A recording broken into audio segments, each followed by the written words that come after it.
ചെമ്പനീർ പൂവിൻ്റെ വരാൻ പോകുന്ന ഒരു എപ്പിസോഡിനെ കുറിച്ചാണ് ഞാൻ പറയാൻ പോകുന്നത്.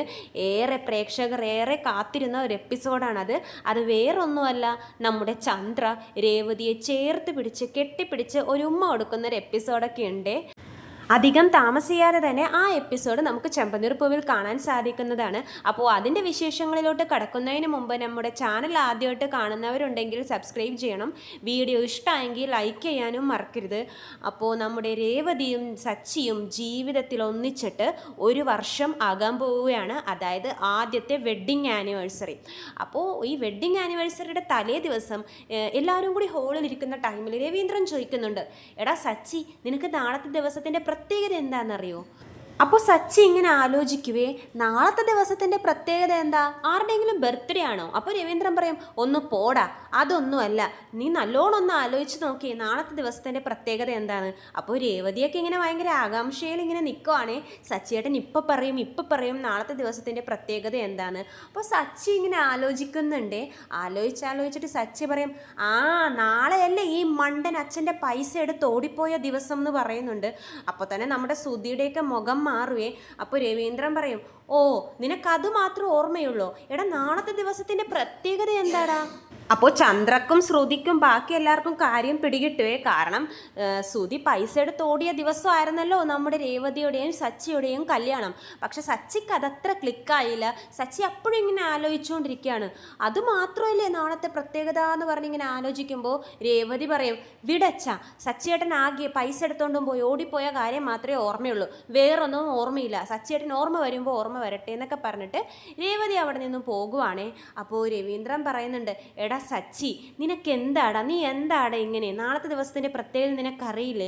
നാളെയാണ് നിങ്ങളുടെ ആദ്യത്തെ വിവാഹ വാർഷികം, നിങ്ങളുടെ കല്യാണം കഴിഞ്ഞ ദിവസം. അത് നീ മറന്നോ? ഈ ശ്രുതി പൈസ എടുത്ത് ഓടിയത് മാത്രമേ നിൻ്റെ തലയിൽ ഓർമ്മയുള്ളൂ എന്ന് പറയുമ്പോഴേക്കും സച്ചി പറയുന്നുണ്ട്, അയ്യോ അച്ഛാ, നാളെ നമ്മുടെ കല്യാണ ദിവസമായിരുന്നു, ഞാനതങ്ങ് മറന്നുപോയി. അന്നത്തെ ആ ദിവസത്തിൽ ഏറ്റവും എടുത്തു പറയേണ്ട പ്രത്യേകത ഇവൻ പൈസ എടുത്ത് ഓടിയതായിരുന്നല്ലോ. അപ്പോഴത്തെ ടെൻഷനിലല്ലേ ഞാൻ രേവതിയെ കല്യാണം കഴിച്ചത്, അതുകൊണ്ട് അതൊക്കെ ഞാൻ വിട്ടുപോയി, എനിക്ക് ഈ കാര്യം മാത്രമേ ഓർമ്മയുള്ളൂ എന്നൊക്കെ പറയുമ്പോൾ ചന്ദ്രക്കൊക്കെ ഭയങ്കര സന്തോഷമാവേ. രേവതിയൊക്കെ വിഷമിച്ച് നിൽക്കുമല്ലേ. ചന്ദ്ര ഓർത്ത് രേവതിക്ക് ഇപ്പം സന്തോഷമാവും, സച്ചി ഓർത്ത് വെച്ച് വിവാഹ വാർഷികമാണെന്നൊക്കെ പറയുന്നു.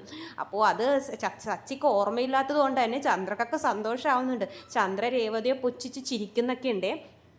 എന്നിട്ട് അങ്ങനെ ഇരിക്കുമ്പോഴേക്കും നമ്മുടെ സച്ചി മുറിയിലോട്ട് പോകും. രേവതി, എന്നോട് ക്ഷമിക്ക് രേവതി, ഞാൻ പെട്ടെന്ന് ഓർത്തില്ല രേവതി, നിനക്കറിയാലോ എൻ്റെ കാര്യം, എൻ്റെ ഈ പൊട്ട തലയിലോ അധികം ഒന്നും ഓർമ്മ നിൽക്കത്തില്ല. പിന്നെ അതുമാത്രമല്ല, ഞാൻ മനസ്സറിന് നിന്നെ താലി കെട്ടിയത് ഈ നാളത്തെ ദിവസത്തിലല്ലല്ലോ, നമുക്ക് വേറൊരു കല്യാണ ദിവസവും ഇല്ലേ, അതാണ് എൻ്റെ മനസ്സിൽ ഓർമ്മയുള്ളതെന്നൊക്കെ പറഞ്ഞ് രേവതിയെ സോപ്പിടാൻ നോക്കുവാണേ സച്ചി. അപ്പോൾ രേവതി പറയുന്നുണ്ട്, ഓ അപ്പോൾ അത് ഓർമ്മയുണ്ടല്ലേ സച്ചേട്ടൻ എന്നെ എന്ന് ആദ്യമായിട്ട് കണ്ടതെന്ന് ഓർമ്മയുണ്ടോ എന്ന് ചോദിക്കും. സച്ചി പറയും, നിന്നെ ഞാൻ എപ്പോഴാ കണ്ടത്? ആ ബ്യൂട്ടി പാർലറിൽ ഒരുങ്ങാൻ പോയപ്പോൾ ഞാനല്ലേ നിന്നെ കൊണ്ടയാക്കിയത് പാർലറിൽ, പിന്നെ തിരിച്ചു വന്നപ്പോൾ എനിക്ക് നിന്നെ മനസ്സിലാവുന്നേ ഇല്ലായിരുന്നു. അപ്പോൾ രേവതി പറയുന്നുണ്ട്, ആ സച്ചേട്ടൻ അതാണ് ഓർമ്മ, അതിനു മുമ്പ് നമ്മൾ കണ്ടിട്ടുണ്ട്, അതൊന്നും സച്ചേട്ടൻ ഓർമ്മയില്ലേ? അതിനു മുമ്പ് നമ്മൾ കണ്ടിട്ടുണ്ടോ? അതെപ്പോഴാന്ന് പറഞ്ഞാൽ സച്ചി ഇങ്ങനെ ആലോചിച്ചിട്ട് നിൽക്കുമ്പോഴേക്കും രേവതി പറയും, ഞാൻ ആദ്യമായിട്ട് സച്ചിയേട്ടനെ കാണുമ്പോൾ സച്ചിയേട്ടൻ ഒരാളെ തല്ലുമായിരുന്നു എന്ന് പറയുമ്പോഴേക്കും സച്ചി പറയും, ആണോ, എവിടെ വെച്ചാൽ ഞാൻ ആളെ തല്ലിയത്? കുറേ പേര് ഞാൻ കല്യാണത്തിന് മുമ്പ് തല്ലിയിട്ടുള്ളതുകൊണ്ടേ നീ ആരുടെ കാര്യമാണ് പറയുന്നതെന്ന് എനിക്ക് മനസ്സിലായിട്ടില്ല എന്ന് പറയുമ്പോൾ രേവതി പറയും, ഒരു തെരുവിൽ വെച്ചിട്ട് ഒരു അമ്മുമ്മ എൻ്റെയൊക്കെ വീടൊഴിപ്പിക്കാൻ വേണ്ടി നിന്ന ദിവസം, പിന്നെ ആ മനസ്സിലായ സച്ചിയേട്ടൻ ഒരു നല്ല പ്രവൃത്തിയാണെന്ന് ചെയ്തേന്നൊക്കെ പറഞ്ഞിട്ട് എന്നിട്ടുള്ള ആ സന്ദർഭമൊക്കെ രേവതി വിശദീകരിക്കുന്നുണ്ട്. പണ്ട് പഴയ നടന്ന കാര്യങ്ങളൊക്കെയാണ്. അപ്പോൾ സച്ചി പറയും, എൻ്റെ രേവതിയെ നിനക്ക് ഇതൊക്കെ ഓർമ്മയുണ്ടോ? ആ എനിക്ക് സച്ചേട്ടനെ കണ്ട എല്ലാ കാര്യങ്ങളും എല്ലാ നിമിഷവും ഓർമ്മയുണ്ടെന്ന് നമ്മുടെ രേവതി പറയുവാണ്. അപ്പോൾ സച്ചി പറയുന്നുണ്ട്, അന്ന് നീ ഓരോന്നോരോന്നായിട്ട് പറ, ഞാൻ കേൾക്കട്ടെ എന്ന് പറയുമ്പോഴേക്കും രേവതി ഇങ്ങനെ ഓരോന്നോരോന്നായിട്ട് പറഞ്ഞു കൊടുക്കുന്നുണ്ട്. സച്ചി അത് നല്ലോണം ഇരുന്ന് ആസ്വദിച്ച് കേൾക്കുവാണ്. അങ്ങനെ പിറ്റേ ദിവസം ആവുകയാണ് നമ്മുടെ വെഡ്ഡിങ് ഡേ. അന്നാണല്ലോ നമ്മുടെ രേവതിയുടെ സച്ചിയുടെയും വിവാഹം കഴിഞ്ഞത്. അപ്പോൾ രേവതി പൂജാമുറിയിലിരുന്ന് നല്ലോണം പ്രാർത്ഥിക്കുകയാണ്. അപ്പോൾ സച്ചി ഓടി വന്ന്, രേവതി ഹാപ്പി ആനിവേഴ്സറി എന്നൊക്കെ പറയുന്നുണ്ട്. അപ്പോൾ രേവതി പറയും, സച്ചേട്ടൻ ഇങ്ങോട്ട് വന്നേ, ആദ്യം ഒന്ന് പ്രാർത്ഥിക്കുന്നൊക്കെ പറഞ്ഞ് സച്ചിയും രേവതിയും കൂടി ഒന്നിച്ച് നിന്ന് പ്രാർത്ഥിക്കുവാണ്. അത് കഴിഞ്ഞ് പ്രാർത്ഥിച്ച് കഴിയുമ്പോഴേക്കും നമ്മുടെ സച്ചി രേവതിക്കായിട്ടൊരു ഗിഫ്റ്റ് മേടിച്ചിട്ടുണ്ട്. ആ ഗിഫ്റ്റ് കൊടുക്കാൻ വേണ്ടി പോവുകയാണ്. അപ്പോഴേക്കും സച്ചി പറയും എല്ലാവരെയും വിളിക്കാം, എന്നിട്ടേ ഞാൻ ഈ ഗിഫ്റ്റ് നിനക്ക് തരത്തുള്ളൂ എന്ന് പറഞ്ഞ് എല്ലാവരെയും വിളിച്ച് കൂട്ടിയിട്ട് സച്ചി ഗിഫ്റ്റ് കൊടുക്കാൻ പോകുമ്പോഴേക്കും നമ്മുടെ സച്ചിയുടെ അച്ചാമ്മ അവിടേക്ക് വരുവാണ്. അപ്പോൾ എല്ലാവർക്കും അത് ഭയങ്കര സർപ്രൈസായിട്ട് പോവേ. സച്ചിക്കും രേവതിക്കൊക്കെ ഭയങ്കര സന്തോഷമാവുന്നുണ്ട്. പക്ഷെ സന്തോഷമാവാത്ത ഒരാളുണ്ടല്ലോ ആ വീട്ടിൽ, നമ്മുടെ ചന്ദ്ര. അപ്പോൾ അച്ചാമ്മയുടെ വരവ് കാണുമ്പോഴേക്കും സച്ചിക്കൊക്കെ അച്ചാമ്മ ഇന്ന് എന്താ ഇത്ര ഞങ്ങൾക്ക് സർപ്രൈസ് ആയിട്ട് പറഞ്ഞിരുന്നെങ്കിൽ ഞാൻ വന്ന് കൊണ്ടുവരുമായിരുന്നല്ലോ. അപ്പം അച്ചാമ്മ പറയുന്നുണ്ട് ഇന്ന് നിങ്ങളുടെ വിവാഹ ദിവസം അല്ലേടാ, നിങ്ങൾക്കൊരു സർപ്രൈസ് തരാൻ വേണ്ടി ഞാൻ വന്നതാന്ന് പറയുന്നുണ്ട്. അപ്പോൾ സച്ചി പറയും ഓ അച്ചാമ്മക്ക് അതൊക്കെ ഓർമ്മയുണ്ടോ, പിന്നെ ഈ രേവതിയെപ്പോലൊരു മോളെ നമുക്ക് കിട്ടിയ ദിവസമല്ലേടാ അന്ന്, എനിക്കെല്ലാം ഓർമ്മയുണ്ട്, അത് ഓർത്ത് വെച്ചാൽ ഞാൻ ഇങ്ങോട്ട് വന്നതെന്നൊക്കെ അച്ചാമ്മ പറയുവാണേ. അപ്പോൾ സച്ചിക്കൊക്കെ ഭയങ്കര സന്തോഷമാവുന്നുണ്ട്. രവീന്ദ്രൻ പറയുന്നുണ്ട് എന്നാൽ അമ്മ പറഞ്ഞിരുന്നെങ്കിൽ ഞങ്ങൾ വണ്ടി വിടുമായിരുന്നില്ല, ഞാൻ സച്ചിനെ വിടുമായിരുന്നല്ലോ. അപ്പോൾ സച്ചി പറയുന്നുണ്ട് അച്ചാമ്മ വന്നില്ലായിരുന്നെങ്കിലും ഞാനും രേവതിയും കൂടി ഇന്നത്തെ ദിവസം അങ്ങോട്ട് വന്ന് കാണാൻ നിൽക്കുമായിരുന്നു അച്ചാമ്മേനെന്നൊക്കെ പറയുമ്പോഴേക്കും എന്തായാലും ഞാൻ ഇന്ന് വന്ന് നിങ്ങളെയൊക്കെ ഞെട്ടിച്ചില്ലേ, ഇന്നത്തെ ദിവസം നമുക്ക് അടിച്ചു പൊളിക്കണം എന്നൊക്കെ അച്ചാമ്മ പറയുകയാണ്. അപ്പോൾ സച്ചിൻ രേവതിയും പറയുന്നുണ്ട് അതിനെന്താ അച്ചാമ്മ വാ, ഇന്ന് ഞങ്ങളൊരു ചെറുതായിട്ടൊന്ന് ആഘോഷിക്കാനൊക്കെ തീരുമാനിച്ചിട്ടുണ്ട്, അച്ചാമ്മ വന്നതിൽ നമുക്ക് വളരെ സന്തോഷം എന്നൊക്കെ പറയുവാണ്. എന്നിട്ട് രേവതിയും സച്ചിയും കൂടി അച്ചാമ്മയുടെയൊക്കെ അനുഗ്രഹം മേടിക്കുന്നുണ്ട്, ഞങ്ങളെ അനുഗ്രഹിക്കണം അച്ചാമ്മ എന്ന് പറഞ്ഞിട്ട്. എന്നിട്ട് നേരെ നമ്മുടെ രവീന്ദ്രൻ്റെയും ചന്ദ്രയുടെ അടുത്ത് പോകുന്നുണ്ട്, അമ്മയും അച്ഛനും ഞങ്ങളെ അനുഗ്രഹിക്കണമെന്ന്. അപ്പോൾ നമ്മുടെ ചന്ദ്ര മനസ്സോടെ രേവതിയൊക്കെ അനുഗ്രഹിക്കുന്നുണ്ട്. അപ്പോൾ അനുഗ്രഹിച്ച് കഴിയുമ്പോഴേക്കും നമ്മുടെ അച്ചാമ്മ പറയും എടി ചന്ദ്രേ നീ അവളെ ഒന്ന് കെട്ടിപ്പിടിച്ചിട്ട് അവളെ ഒന്ന് അനുഗ്രഹിച്ചേ എന്നൊക്കെ പറയുന്നുണ്ട്. അപ്പോൾ ചന്ദ്ര ഇങ്ങനെ എനിക്കൊന്നും വയ്യാന്ന് പറയുമ്പോഴേക്കും നമ്മുടെ അച്ചാമ്മ പറയും ഇന്ന് അവരുടെ ജീവിതത്തിലെ വിശേഷപ്പെട്ട ദിവസമാണ്, നല്ലൊരു ദിവസം, അതിനെ നീ ഇങ്ങനെയല്ല കാണിക്കേണ്ടത്, സ്നേഹത്തോടെ അവളെ ചേർത്ത് പിടിക്കണം, നിൻ്റെ ആദ്യത്തെ മരുമോളാവളെന്നൊക്കെ പറഞ്ഞ് അച്ചാമ്മ ചീത്ത പറയുവാണേ. അപ്പോൾ ചന്ദ്ര എന്ത് ചെയ്യുന്നു വെച്ചാൽ നമ്മുടെ രേവതിയെ കെട്ടിപ്പിടിക്കുവാണ്.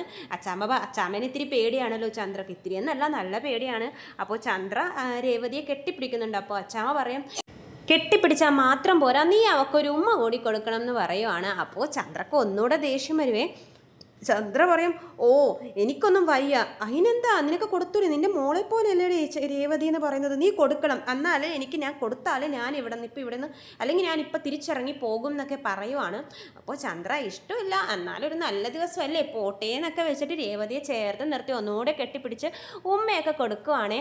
ആ കാഴ്ച കാണുമ്പോഴേക്കും നമ്മുടെ സച്ചിക്കും രവീന്ദ്രനൊക്കെ ഭയങ്കര സന്തോഷമാവുന്നുണ്ട്. കാരണം രേവതി ആദ്യമായിട്ടാണല്ലോ ചന്ദ്ര ചേർത്ത് നിർത്തുന്നത്. സച്ചിയുടെ കണ്ണൊക്കെ ഇങ്ങനെ നിറയുവാണ്. സച്ചി ഒരുപാട് ആഗ്രഹിച്ചൊരു കാര്യമാണ് മറ്റുള്ള രണ്ട് മരുമക്കളെയും പോലെ തന്നെ തൻ്റെ രേവതിയെയും ചന്ദ്ര ഇതുപോലെ ഒന്ന് സ്നേഹിച്ച് അടുത്തിരുത്തിയെങ്കിലെന്നൊക്കെ സച്ചി ഒരുപാട് ആഗ്രഹിച്ചിട്ടുണ്ട്. പക്ഷേ സച്ചിയോടും ചന്ദ്രയ്ക്ക് സ്നേഹമില്ല, രേവതിയോടും സ്നേഹമില്ല. ഏതായാലും അച്ചാമ്മ വന്നതുകൊണ്ട് ഈ ഒരു കാഴ്ച എല്ലാവർക്കും കാണാനായി. രേവതിക്കും ഭയങ്കര സന്തോഷമായി. എന്നിട്ട് രേവതി പറയുന്നുണ്ട് ഇന്ന് ഞാൻ എല്ലാവർക്കും സ്പെഷ്യലായിട്ട് എന്തെങ്കിലുമൊക്കെ ഉണ്ടാക്കും എന്ന് പറഞ്ഞ് രേവതി അടുക്കളയിലോട്ട് പോകുവാണ്. അപ്പോൾ സച്ചി പറയും ആദ്യം നമുക്ക് നിൻ്റെ വീട്ടിലോട്ട് പോയിട്ട് വരാം, നിൻ്റെ അമ്മ വന്ന് നമ്മളെ വിളിച്ചിട്ടുള്ളതല്ലേ, നമുക്ക് പോകാമെന്നൊക്കെ പറഞ്ഞ് അവർ നേരെ രേവതിയുടെ വീട്ടിലോട്ട് പോവാണ്. അപ്പോൾ ഇതൊക്കെയാണ് ഇനി വരാൻ പോകുന്ന എപ്പിസോഡിലെ വിശേഷങ്ങൾ. കൂടുതൽ വിശേഷങ്ങൾ ഞാൻ എൻ്റെ ചാനലിലൂടെ അപ്ലോഡ് ചെയ്യാം. ചാനൽ സബ്സ്ക്രൈബ് ചെയ്യാത്തവരുണ്ടെങ്കിൽ സബ്സ്ക്രൈബ് ചെയ്യണം. വീഡിയോ ഇഷ്ടമായെങ്കിൽ ലൈക്ക് ചെയ്യാനും മറക്കരുത്. എല്ലാവർക്കും നന്ദി.